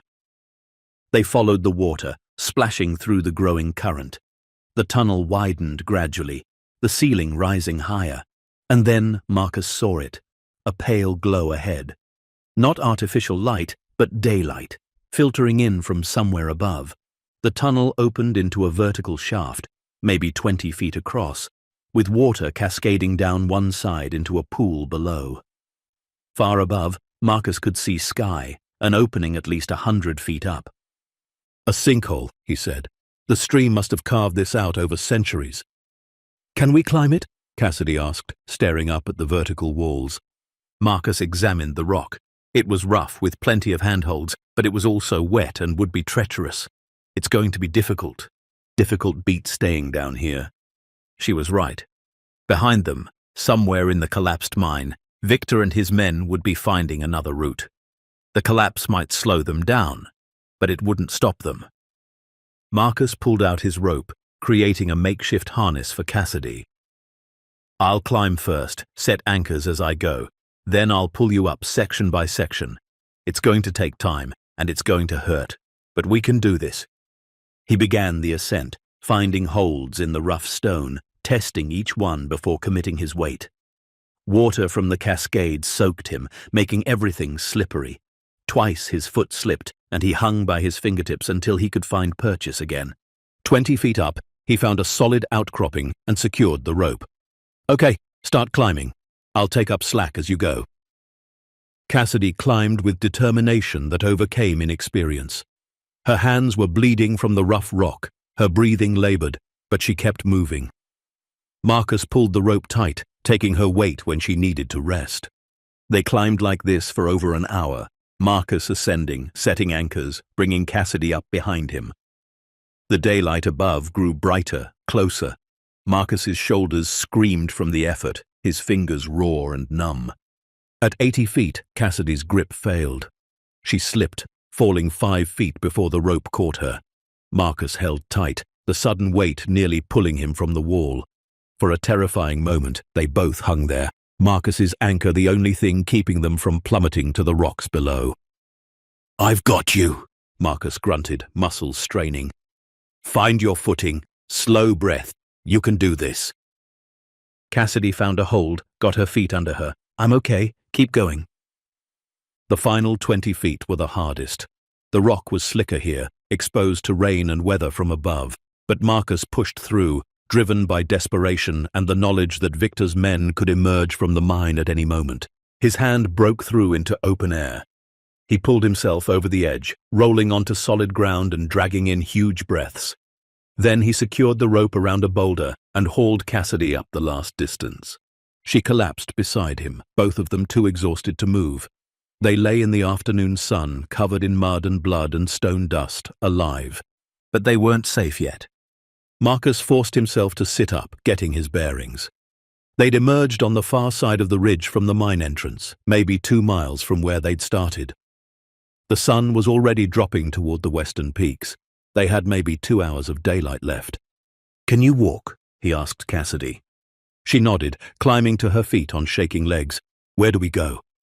"Away from here, fast as we can." Marcus checked his phone, still had battery, and he'd uploaded the photos to a cloud storage backup when they'd had signal earlier. Even if they lost the phone, the evidence would survive. They started moving, not running anymore, but maintaining a steady pace that ate up miles. Marcus navigated by the sun and his knowledge of the terrain, heading toward a ranger station he knew was 8 or 9 miles northwest. Behind them, somewhere in those mountains, Victor Pierce was emerging from the collapsed mine, rage and desperation making him more dangerous than ever. This wasn't just about protecting a secret anymore. This was about survival for both sides, and the mountain, ancient and patient, watched them all struggle across its slopes, keeping its secrets a little longer. They made 3 miles before Marcus's body gave out. The adrenaline that had carried him through the mine collapse and the desperate climb finally depleted, and his legs simply stopped working properly. He stumbled, caught himself against a tree, and slid down to sit heavily on the ground. "I need a minute," he gasped, his chest heaving. Cassidy dropped beside him, pulling out their last water bottle. Her hands were shaking so badly she could barely open it. They'd been running on pure survival instinct for hours, and now that they'd stopped, every injury, every exhaustion, every fear came crashing down at once. Marcus's shoulder throbbed where he'd slammed into the rock wall during the collapse. His hands were raw from the climb, bleeding from a dozen cuts. His right knee, never quite the same after a climbing accident years ago, had swollen to the point where each step sent pain shooting up his leg. But they were alive, and they had the evidence. "Let me see your hands," Cassidy said, her voice hoarse. Marcus held them out, and she used the water to clean the worst of the dirt from the cuts, then wrapped them in strips torn from her spare shirt. Her own hands were in no better shape, knuckles scraped raw, fingernails broken and bleeding. "We make quite a pair," Marcus said with a weak smile. "Couple of broken-down treasure hunters." Cassidy finished wrapping his hands and sat back. "Think we lost them?" Marcus listened to the forest around them. Birds singing, wind in the pines, no sounds of pursuit, no distant shouts or engine noises. But that didn't mean much. Victor knew these mountains too.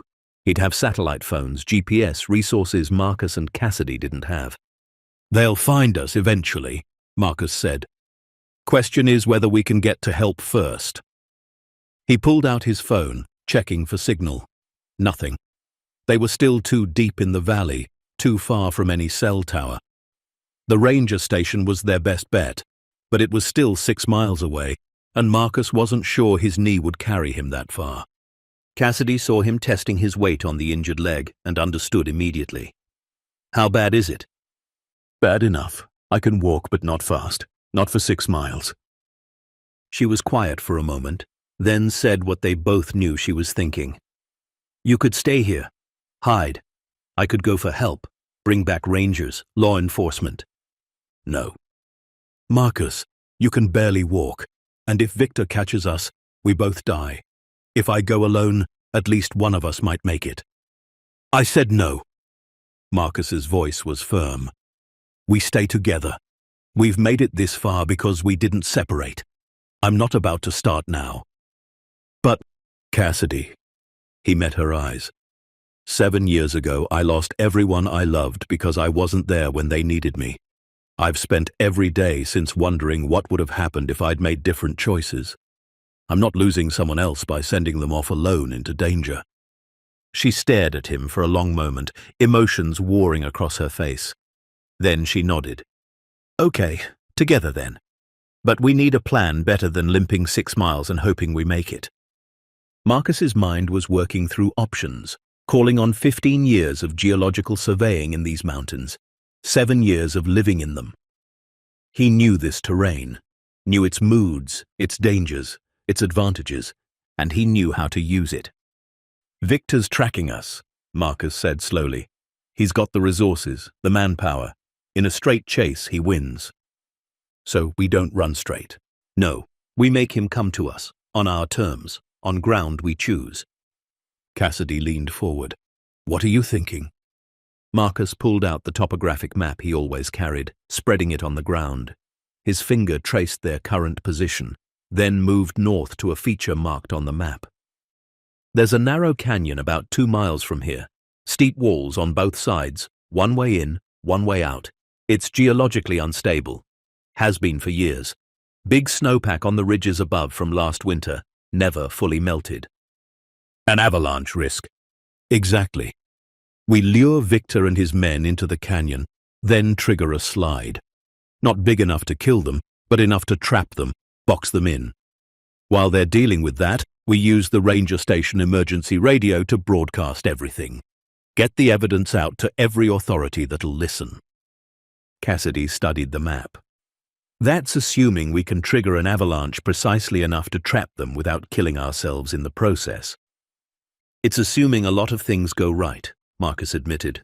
"But I don't have a better idea. And every minute we sit here, they're getting closer."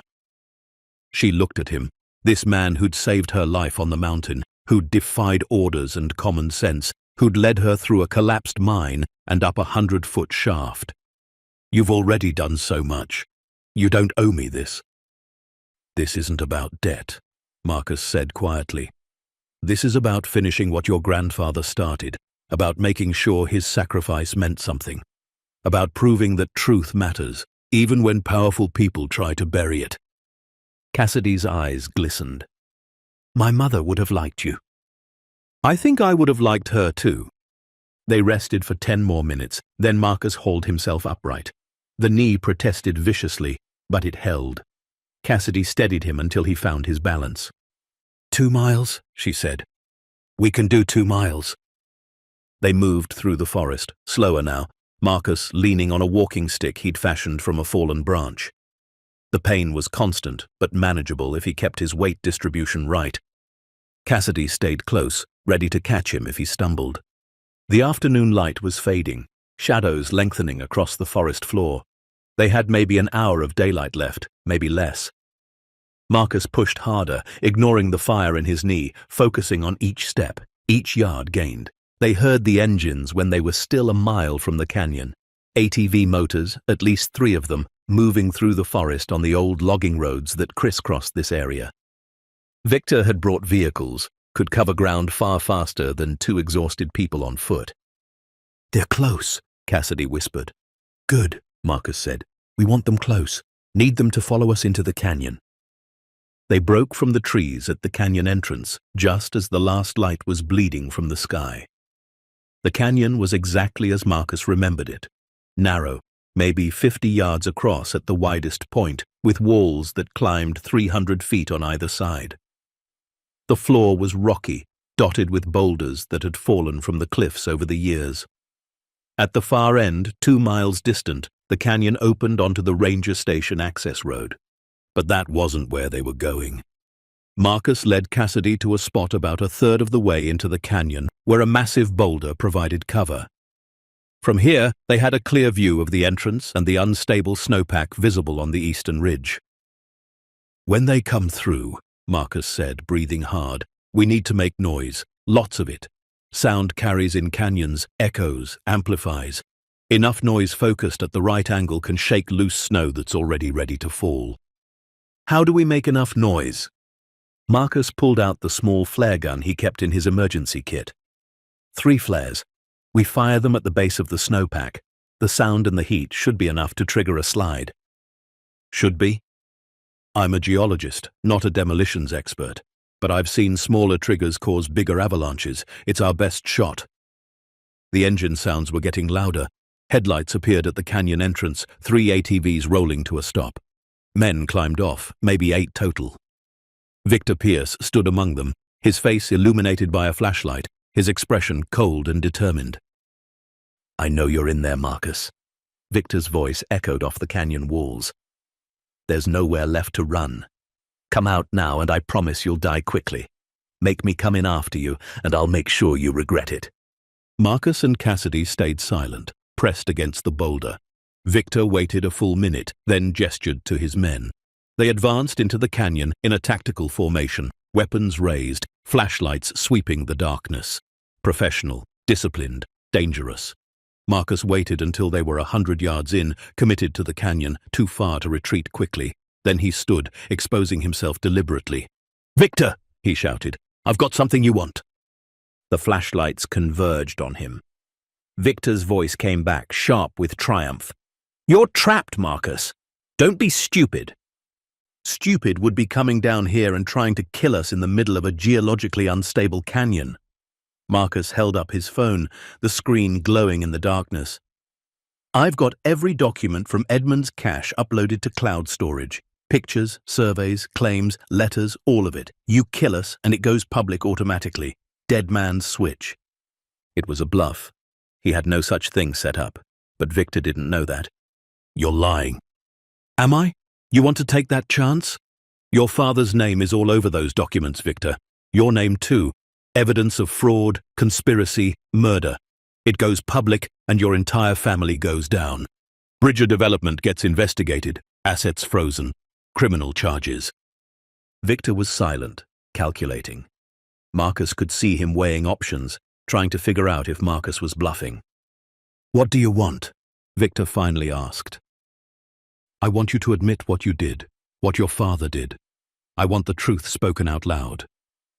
"You want a confession, so you can record it?" "I want accountability. Edmund Holloway deserves that much. So does his family." Victor laughed, a bitter sound. "You really think the truth matters? You think anyone cares about one prospector who died 30 years ago? The world's moved on, Marcus. The deposit Edmund found, we're going to develop it eventually. Going to bring jobs, economic growth, progress. That's what people care about, not ancient history." "Progress built on murder and lies," Cassidy said, stepping out beside Marcus. "My grandfather was a good man who did everything right. You destroyed him because he wouldn't hand over what he'd earned." "Your grandfather was in over his head," Victor snapped. "He found something he couldn't protect, couldn't develop, couldn't handle. We did him a favor, offering to buy it. He should have taken the money and walked away. So you killed him instead. My father tried to reason with him, tried to make him see sense. Edmund became erratic, paranoid, threatening. He left my father no choice." "There's always a choice," Marcus said. "Your father chose murder. You're choosing to compound that crime. But it ends tonight." "You're right," Victor said, raising his weapon. "It does end tonight." Marcus had been waiting for that. His hand moved to the flare gun. "One more thing, Victor. You ever study geology?" "What?" "Geology, specifically avalanche dynamics. See all that snow on the ridge above us? It's been sitting there since last winter. Temperature fluctuations, wind stress, gravitational load. It's what we call an unstable equilibrium. All it needs is the right trigger.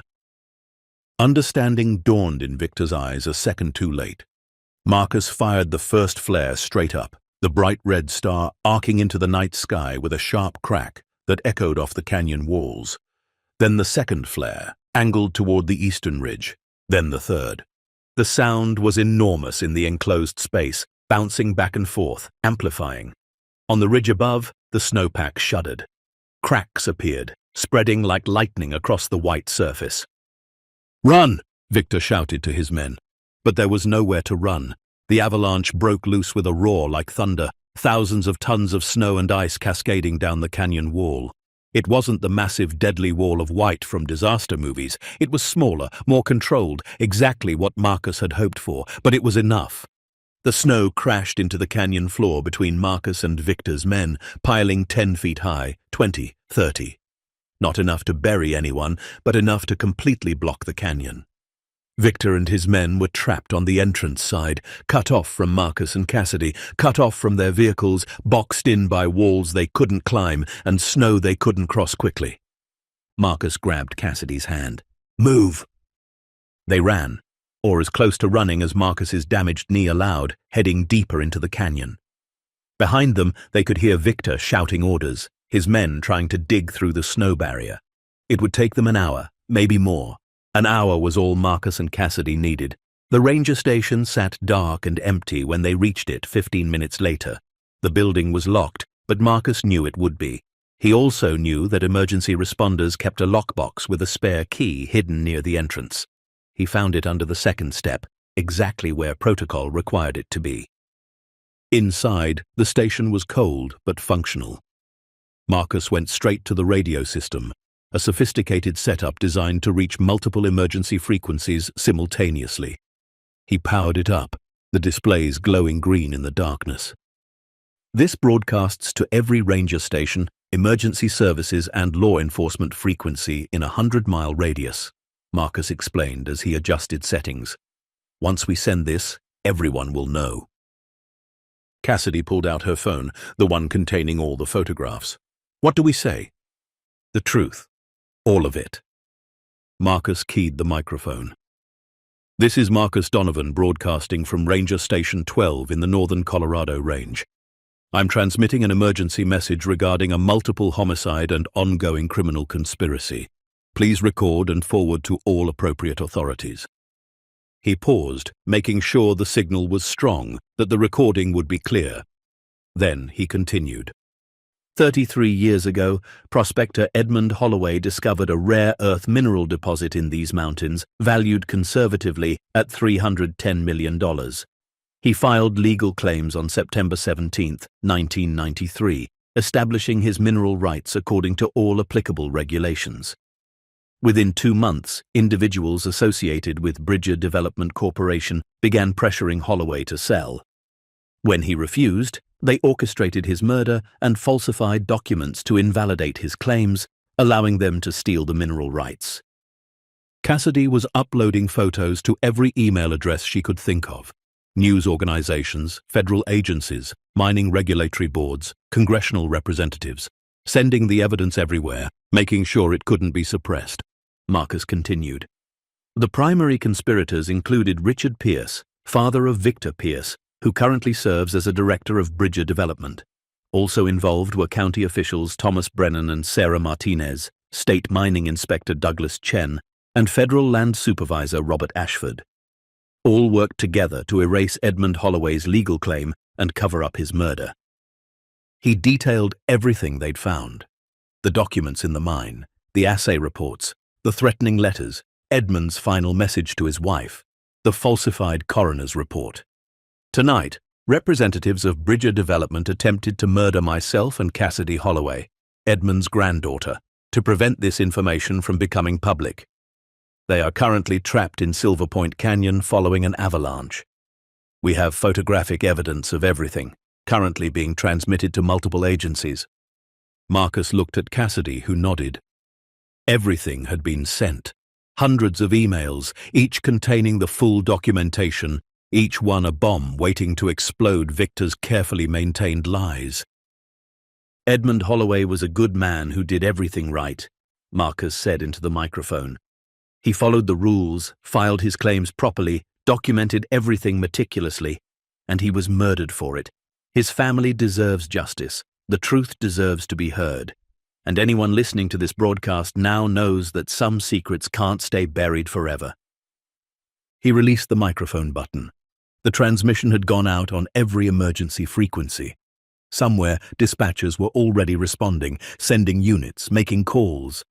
The wheels of official response were turning. They'd done it.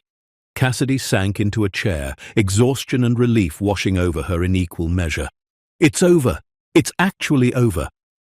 Not quite, Marcus said, looking out the window into the darkness. Victor will still try to spin this, to claim we're lying, to use his family's influence to suppress everything. Let him try. The evidence is out there now. Hundreds of copies in hundreds of hands. He can't make them all disappear. She was right. The conspiracy had worked for 33 years because it had been contained, controlled, limited to a few people with power. But now it was exposed, scattered to the wind like seeds. Some of those seeds would take root. Some would grow into investigations, prosecutions, justice.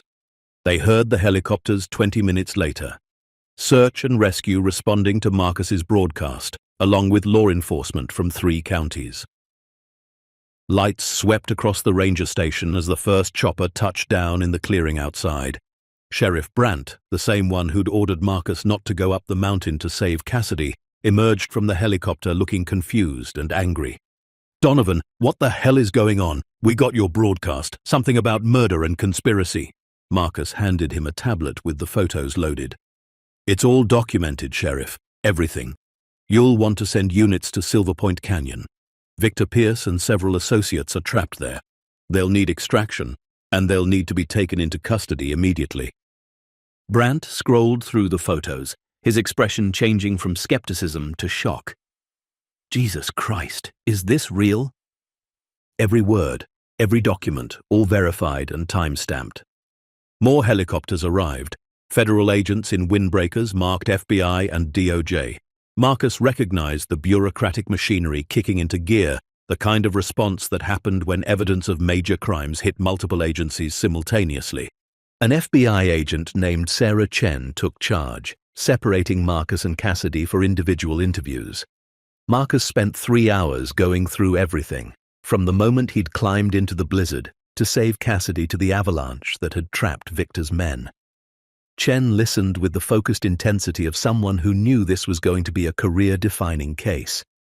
"You understand you'll need to testify," Chen said.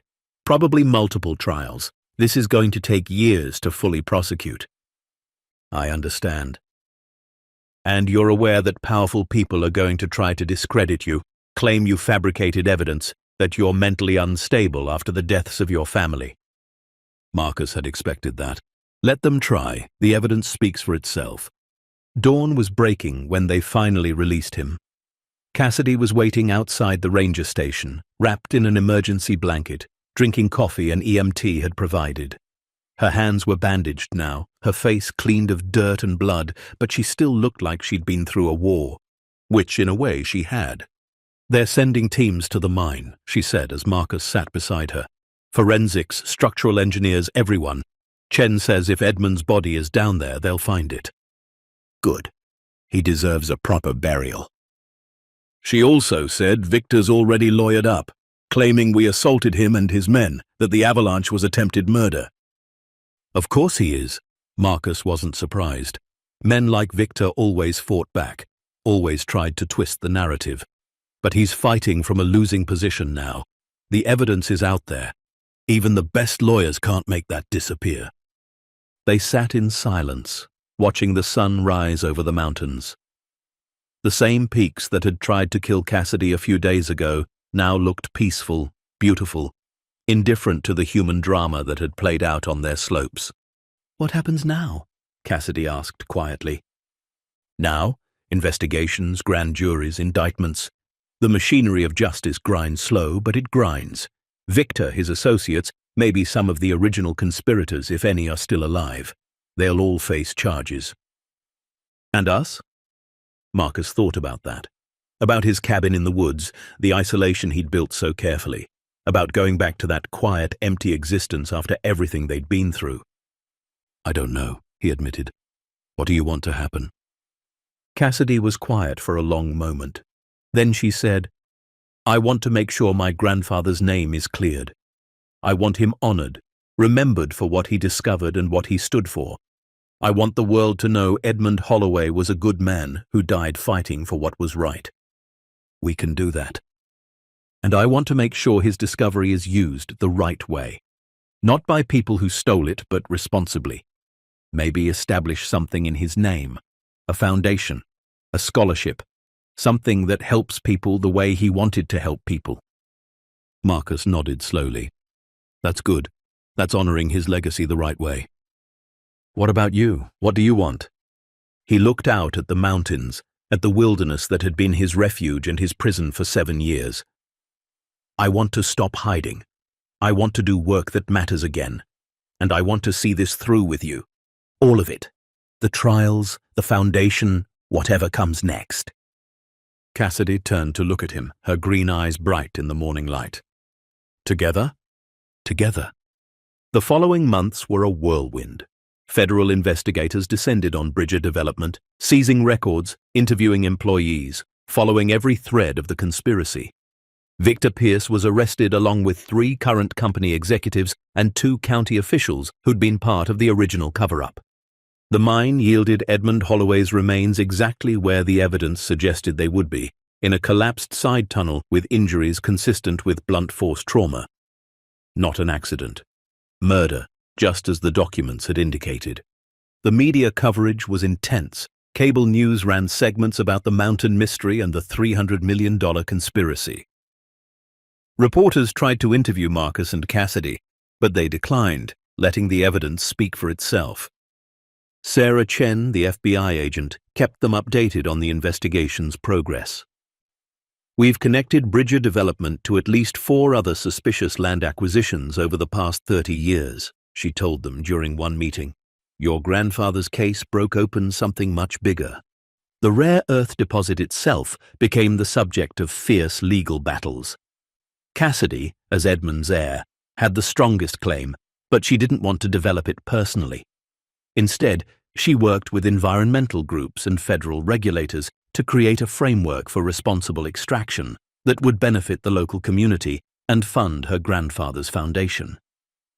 The Holloway Foundation for Mining Ethics and Safety, she called it. Dedicated to protecting prospectors' rights, supporting ethical mining practices, and providing scholarships for geology students from underrepresented communities. Marcus helped her set it up, using his geological expertise to ensure the Foundation's programs were grounded in solid science. It felt good to use his knowledge again, to apply 15 years of experience to something meaningful. He also testified at Victor Pierce's trial, detailing everything from the attempted murder on the mountain to the mine collapse to the avalanche. Victor's lawyers tried to paint Marcus as an unstable recluse who'd fabricated evidence, but the physical documentation and multiple expert witnesses destroyed that narrative. The jury deliberated for 6 hours before returning guilty verdicts on conspiracy, fraud, and attempted murder charges. Victor Pierce was sentenced to 23 years in federal prison. 3 associates received similar sentences. 2 county officials took plea deals in exchange for testimony against other conspirators. It wasn't perfect justice. Some of the original conspirators, including Victor's father Richard, had died years ago and would never face earthly accountability. But it was something. It was acknowledgement that what had happened to Edmund Holloway was wrong, criminal, worthy of punishment. 10 months after Marcus had climbed into a blizzard to save a stranger, he stood with Cassidy at a dedication ceremony in the mountains. They'd erected a memorial at the entrance to the Holloway mine, a bronze plaque mounted on a granite boulder. The plaque read, Edmund Holloway, 1946 to 1993. Geologist, prospector, father. He discovered not just minerals, but truth. He fought not just for fortune, but for justice. His legacy lives on in everyone who refuses to let lies bury what is right. Dozens of people had come to the ceremony. Former colleagues of Edmund's who'd never believed the official story of his disappearance. Geology students who'd received Holloway Foundation scholarships. Local community members whose lives had been touched by the Foundation's work. Sheriff Brandt was there too, looking uncomfortable but present. He'd apologized privately to Marcus for ordering him not to attempt the rescue, for being too quick to write off Cassidy's life. "I was wrong," he'd said simply, "and I'm glad you didn't listen to me." As the ceremony concluded and people began to drift away, Marcus and Cassidy stayed behind. They stood together in front of the memorial, the afternoon sun warm on their faces, the mountain breeze carrying the scent of pine and stone. "He would have been proud of you," Marcus said quietly. "Everything you've built in his name, everything you've accomplished." Cassidy's eyes were wet. "I just wish he could have seen it. Wish my mother could have seen it. They spent their whole lives searching for answers, and they died without them. But you found them, and you made sure those answers mattered. That's what they would have wanted." She leaned against him, and he put his arm around her shoulders. Over the past months, their relationship had deepened, evolved beyond the trauma bond of their initial survival. They'd become partners in the truest sense, supporting each other through the investigations and trials, building something new from the ashes of their separate griefs. "What now?" Cassidy asked, the same question she'd asked 10 months ago at the ranger station. Marcus looked out over the valley, at the wilderness that had been his home and his hiding place. He thought about Sarah and Emma, about the 7 years he'd spent in frozen grief, unable to move forward, unable to let go. They would have wanted him to live, he knew that now, to find purpose again, to connect with people again, to allow himself happiness even after loss. That's what Cassidy had given him, not just a mission or a cause, but permission to step back into the world. "Now we keep going," he said. "The Foundation needs work. There are more scholarships to award, more mining safety initiatives to launch. And I was thinking about teaching again, maybe at the university part-time, sharing what I know with the next generation." "That sounds good."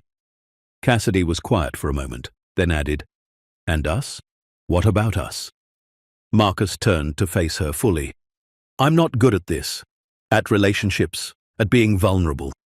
7 years alone on a mountain didn't exactly improve my social skills." She smiled. "I'm not exactly a prize either.